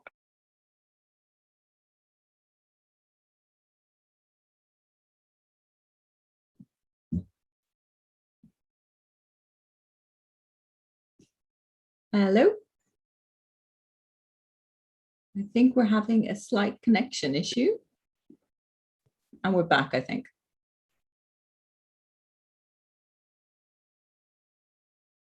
Yes, we're back. I think you can go ahead. There was just a slight glitch there.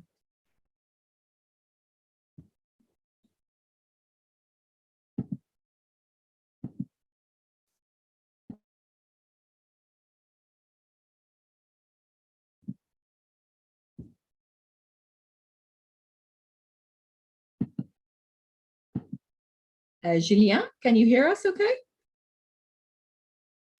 Yes, I can hear you now. There was a bit of, it froze at some point, but now I can hear you. Great. Yes, I think we had slight connection issues, but please do go ahead.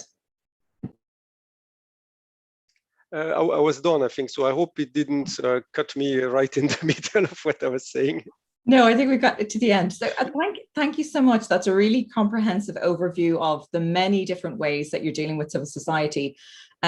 Before my current role, actually, I was working most recently for the United Nations Office of High Commissioner for Human Rights, their Europe office, dealing a lot with rule of law issues. And something that was really striking is in 2019, the UN Secretary General's report on human rights defenders listed 3 EU member states for the first time ever, Poland, Hungary, and Malta, for civil society members facing reprisals for just taking part in normal governmental processes. That was really kind of striking of where we are. And if I can just abuse my point as moderator to ask just one follow-up question before we go on to our others. So it's very true, of course, there's been great progress made. It's so important how civil society has been integrated.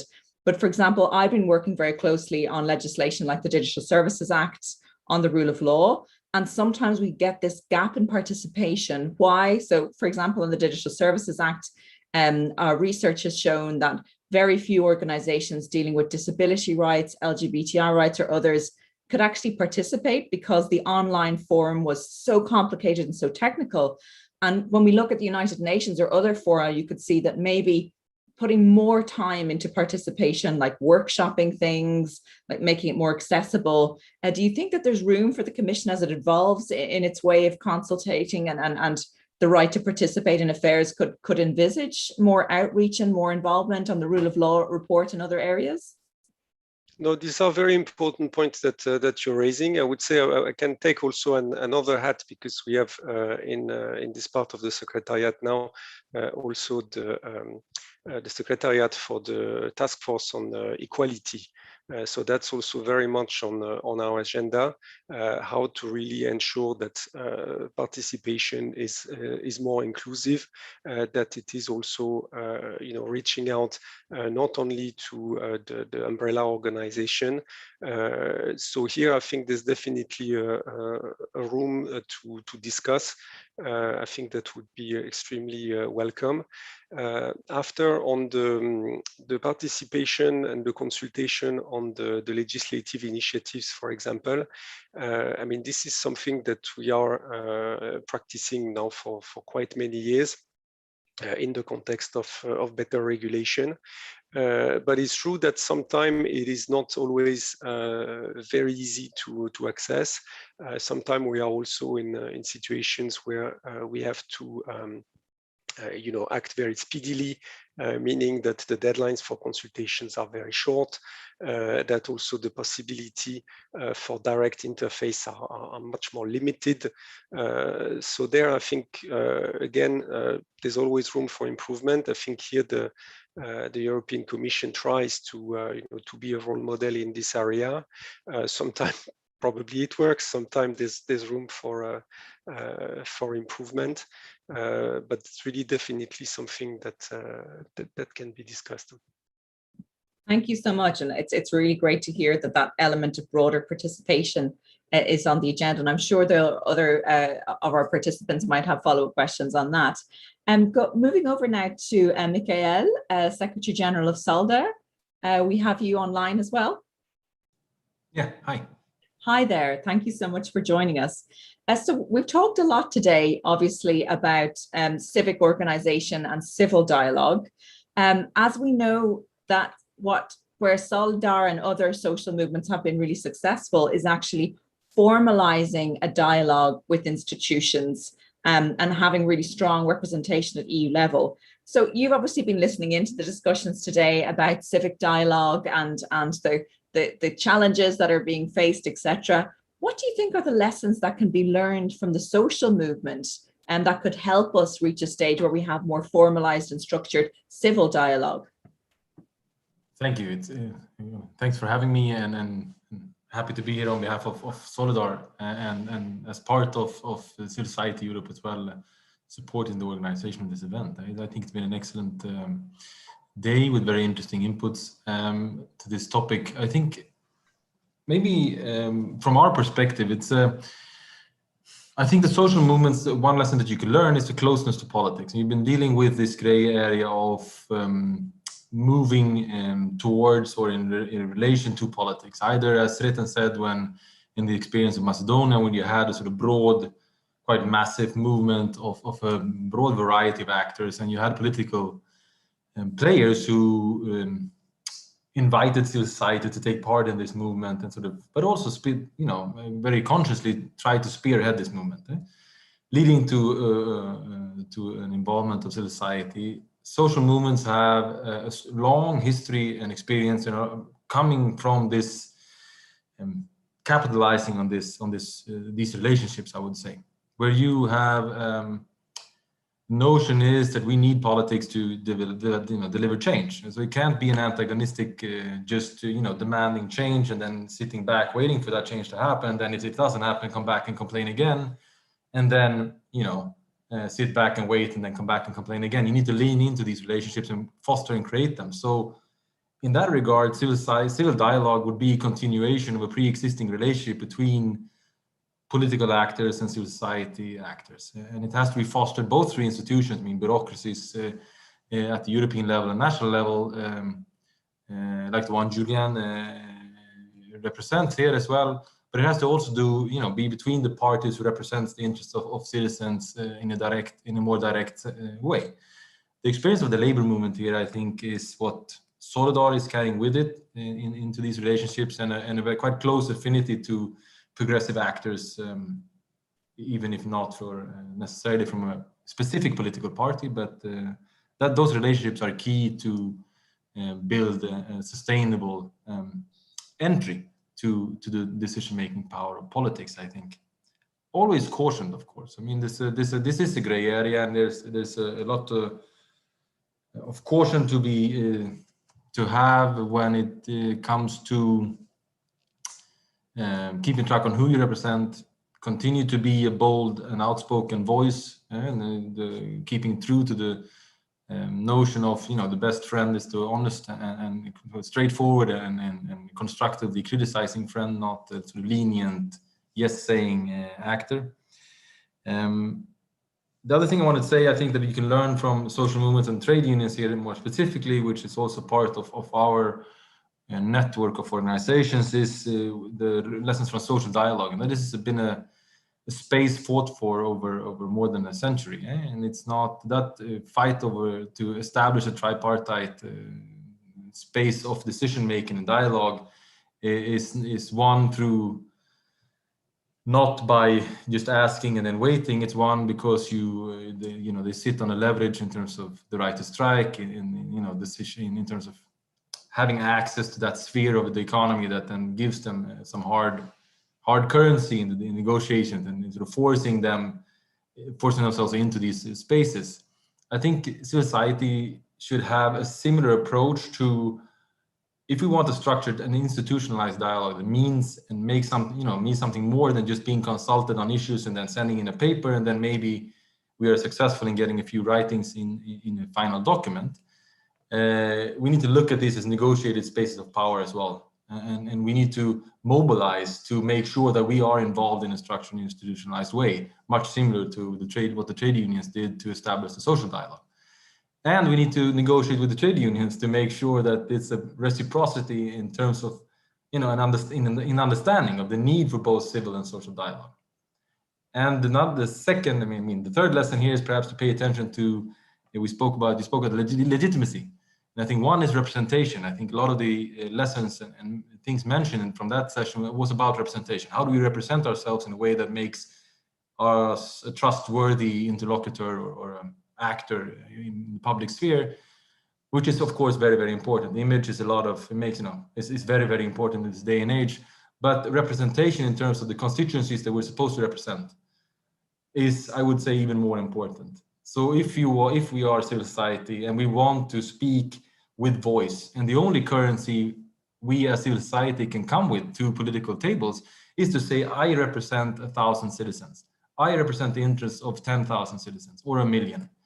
And that means something in terms of currency. That's the only thing we have. So to pay a lot of attention to building this and creating this and engaging with movements who have this, I think is key to establish a permanent seat at the table of decision making, not just in the output, as was phrased before as well, but also into the input and the implementation. And my final point is, I think if civil society wants to be respected at that table, if we succeed, we also need to be ready to take some part of the responsibility for the implementation of these proposals as well. I don't mean it's not good enough to sit on the table, you have the seat, you have a say in the development of these proposals, and then you lean back and then you can just award yourself a position where you can allow yourself to criticize them quite carte blanche. You need to be involved in taking responsibility for them, for the decisions that you've been part of deciding. If you haven't been part of deciding them, then you can, of course, criticize them from all sorts of angles. But if you have been part of them, you also need to be able to back them up. And that also builds a continuous level of mutual trust in these relationships that I think is also key for the sustainability and sort of well-being of these relationships. Solidar I have other examples from our stream, but from a more sort of experience-based and theoretical, I think those are 4 lessons learned that we take with us. Now, it's a fascinating point, because we heard earlier in some of the other sessions that something that civil society struggles with is this almost fear of politics, to say that we have to guard our independence and that's part of legitimacy. But it's true that there's also an element, if you really want to influence, you need to roll up your sleeves and kind of play the game. And I know it's quite true, my own experience witnessing the trade union movement in Ireland, what really struck me is that because it was such a big membership organization, there was ability to organize and mobilize in every, small village and town across the country. And of course, that interaction, explicitly with some political parties and others was part of the power. So that's really interesting, that kind of notion of to what extent are we willing to kind of be really at the table and get involved and to exercise things like a right to strike or a right to withdraw. That's really fascinating. I'm not going to abuse by asking another question because I really do want to get other people from the floor going in. So I'm going to Can I abuse of my position here and just say one thing on the topic that you just raised? Can I do? Is it okay? One thing, very short.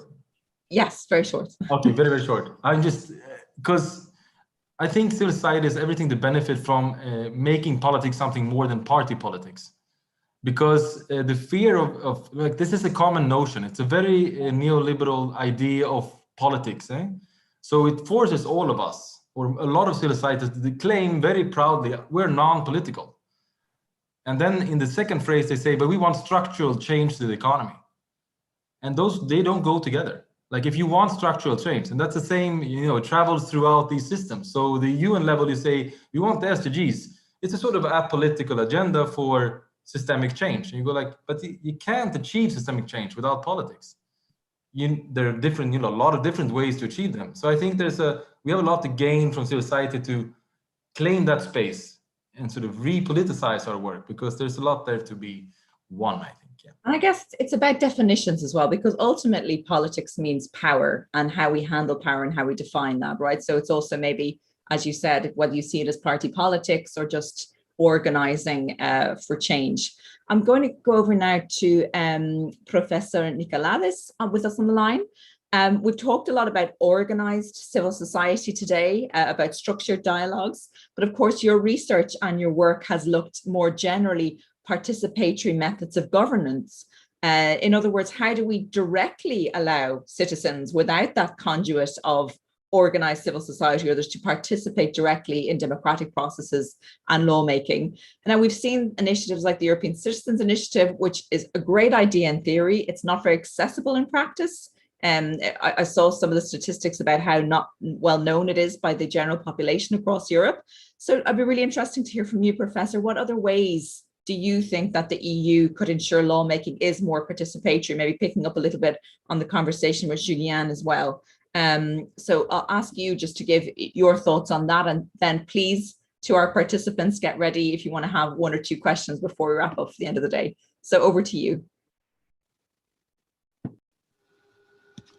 Yes, thank you, Verna, and thank you to the European Civic Academy for providing such a great report and a space for our conversation. And indeed, Verna, I come to this space, and not so much with my academic hat, but because, as Alexandrina knows, we at EUI we also created a kind of a meeting space, a democracy forum, and we're now being tasked to organize one of the 4 formal citizens panels for the Conference on the Future of Europe.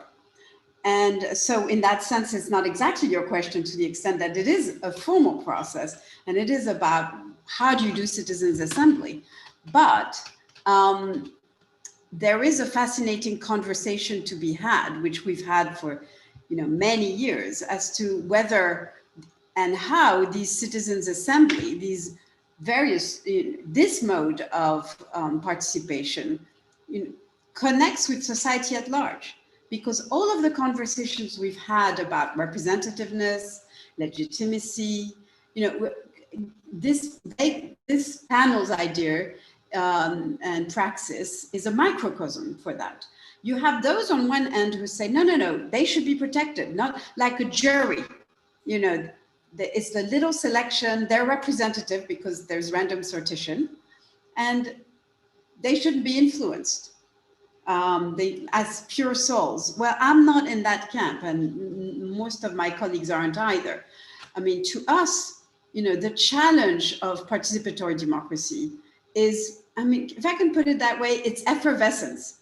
That, democracy by definition is kind of unpredictable and not always kind of easily controlled and structured. And so these panels, for instance, should be sparks for the broader participation that Julien and so many others in the institutions are calling for. If you're going to do that, you're going to have to find and invent all sorts of ways of connecting with municipalism, as we heard, from panel 4, with local and national politics, and as Michael just said, with kind of classical politics and trade union, etc. And here I would say, make a few points to connect also, because you were picking up on some of the works we did, but there are many better specialists of ECIs. Part of the challenge in all of this conversation we're having is that often we concentrate on institutions, rules, Article 11, what is our hook, legal hook in the institutions. But what really matters, in addition, think of it as a kind of sandwich. You have the institutions, but above you've got the ethos, and under you've got the praxis, the day-to-day praxis.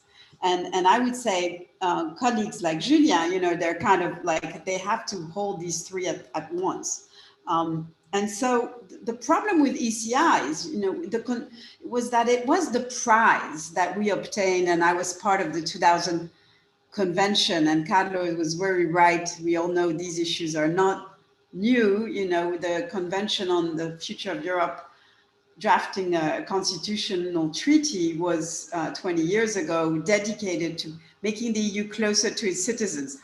Sounds familiar, Iverna? So this was an old thing. Well, there was all these articles, a lot of talk, but the concrete thing was ECI. And as you said, Iverna, most people don't know about ECIs, but including because it's been a hard struggle. When I participated in conference on ECI, I was always struck by how, all the obstacles that have been put in their way. And of course they have to be, legally kosher, etc. We don't understand that. But I was thinking, I was seeing, all my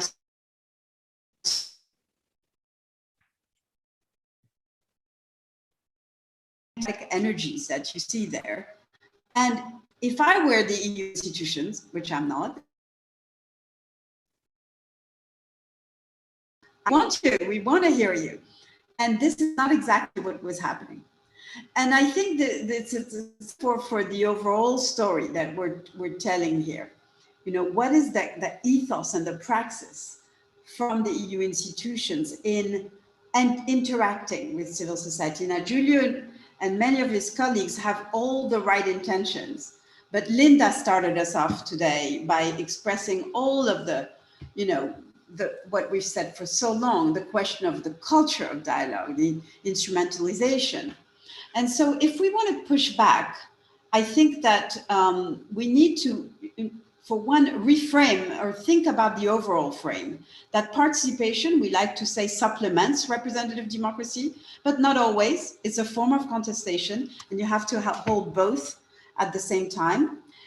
Veronica told us just now that the impact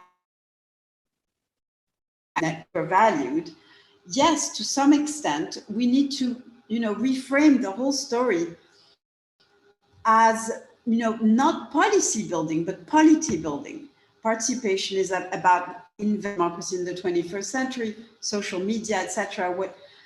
It's a different world, it's a different polity. And to the extent that it is policy, I'm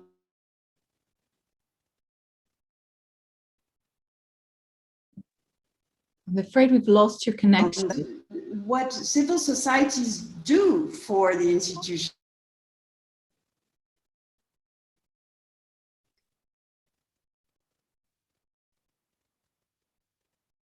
Can you hear us, Professor? I'm afraid we seem to have lost your connection.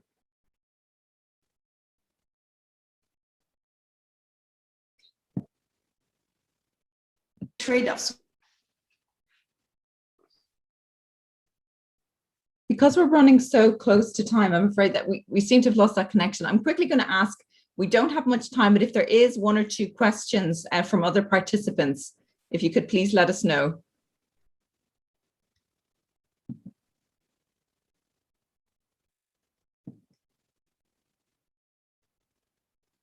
I don't see any questions or anything in the chat. So maybe I will then thank you all very much for your participation. Alexandrina, would you like, as our overall host, to say a few words to close? Yes, just a few words to thank you, all of you, for bearing with us. We had really excellent conversations today. This is the second in a row of 3 online editions of this year's Civic Academy. The next one will take place after the summer break, somewhere in end October, beginning of November. The date remains to be set, and we will look back again inside our courtyard, looking inside how civil society operates and how can we all overcome fragmentation that we can see on topics, geographical fragmentation, but also maybe fragmentation on some division lines that have been mentioned today, whether to be or not to be political, how much do we want to stick on that neutrality, which sometimes deprives us, from some tools that can create a better impact if we want to change the world. So we will then look back into how can we change ourselves first. And thank you again for being with us. And I think that a lot of you present here today are also somehow somewhere in the starting blocks of this whole deliberative conversation that has been launched, the Conference for the Future of Europe. Just to remind that together with Civil Society Europe and a lot of colleagues present here today that are member of this Civil Society Convention, we want to be there. For the moment, we brought our folding chairs. We hope to be given a seat at the real table, as Julien said, and also to be on the menu. And we will occupy the space the best that we can. We will try to converge a strong and powerful agenda that civil society could then jointly together follow up after even the end of the conference, for a better Europe that we all recognize ourselves in, and a better future for all the people and the citizens living in Europe and around the world. Here we go, almost crying. Please stay tuned, because you will soon hear for the next edition of the Civic Academy. Thank you for the partners. And on behalf of Carolina, our Vice President, and all the other members of the steering committee, thank you again, and see you next time.